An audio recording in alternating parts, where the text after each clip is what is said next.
আজি 4:20 মানত ঢুকাইছে মা। পৰহিলৈকে মোৰ লগতে আছিলে, মই ঘৰতে আছিলোঁ। মোৰ অলপ গাটো বেয়া কাৰণে মই লখিমপুৰৰ পৰা অহা যোৱা কৰা নাছিলোঁ। আজি আবেলি সময়ত মা ঢুকাইছে আৰু এতিয়া মা তুলসী তলতে মাক থৈ দিয়া হৈছে আৰু মোৰ বন্ধুবৰ্গ আহিছে নিবলৈ, ইয়াৰ পৰা মানুহ যাব আৰু নাটকখন কৰিবই লাগিব। মানুহৰ দৰ্শকৰ প্ৰতি আমাৰ দায়বদ্ধতা, থিয়েটাৰখনৰ প্ৰতি দায়বদ্ধতা, ভাইমনৰ প্ৰতি দায়বদ্ধতাটো আমি মানিবই লাগিব।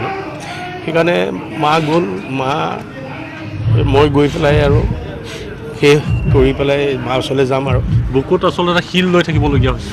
সেইটোতো উপায় নাই, কি কৰিম আৰু ভাইমন এটা পৰিৱেশ। মানে বিশেষকৈ মোৰ অকণমান অসুবিধা হৈছে কেলৈ মাক তুলসী তলত শুৱাই থৈছে যে, এই শুৱাই থোৱাটোৰ কাৰণে বেছি কষ্ট পাইছোঁ। তাৰমানে মই ধৰা গৈ কষ্ট নোপোৱাকৈ সৎকাৰখিনি কৰি আহিব পৰালে ভাল আছিলে, কিন্তু এতিয়া এনেকুৱা সময়ত হ'ল মই যাব নোৱাৰোঁ।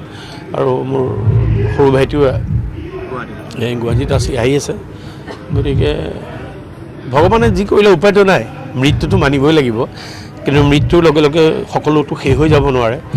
মায়ে কষ্ট পাব মই যদি মোৰ কামত গাফিলতি কৰোঁ। সেইকাৰণে মানে কেতিয়া আহে আজৰি হৈ আপুনি যাবলৈ ৰৈ আছে? হয়, মই সেইখিনি হ'লেই মই যাবলৈ ৰৈ আছোঁ।